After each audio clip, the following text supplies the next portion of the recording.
बात कर रहा था हिजबुल्लाह चीफ और ऊपर मंडराने लगे फाइटर जेट, जमकर बरसाए बम।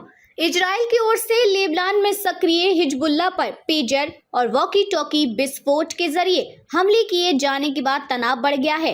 हालात ऐसे हैं कि गाजा में जंग के बीच अब लेबनान का मोर्चा भी इजराइल के लिए पूरी तरह खुल चुका है। अब तक लेबनान में सक्रिय हिजबुल्लाह की ओर से उस पर छिटपुट हमले ही हो रहे थे, लेकिन अब चीजें बदल गई हैं। हिजबुल्लाह ने इन हमलों का बदला लेने की बात कही है, तो वहीं इजराइल भी लगातार हमलावर है और सीधी जंग छिड़ गई है। इजराइल की सेना ने बताया कि हिजबुल्लाह के 100 रॉकेट लॉन्चर्स को तबाह कर दिया है। इस लॉन्चर के जरिए करीब 1000 रॉकेट हिजबुल्लाह दाग सकता था।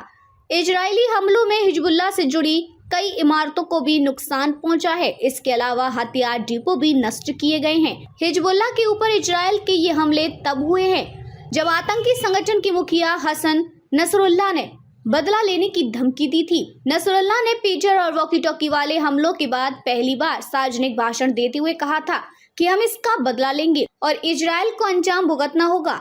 डिवाइसेस के फटने से 37 लोगों की मौत हुई है, जबकि 3000 लोग घायल हुए हैं। वहीं इजराइल पीछे हटने को तैयार नहीं है। इजरायली रक्षा मंत्री योआव गैलेंट का कहना है कि हम युद्ध के नए चरण में प्रवेश कर चुके हैं।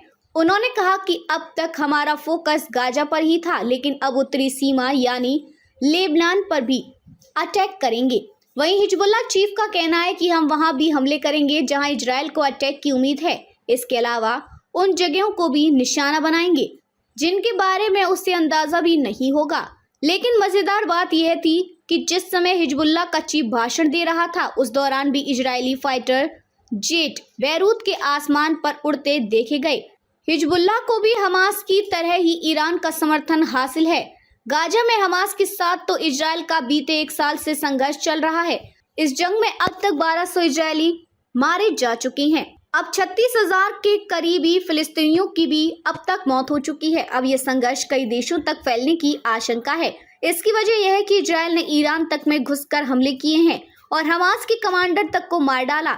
यही नहीं, हिजबुल्लाह के भी एक नेता को बैरूत में मार गिराया था।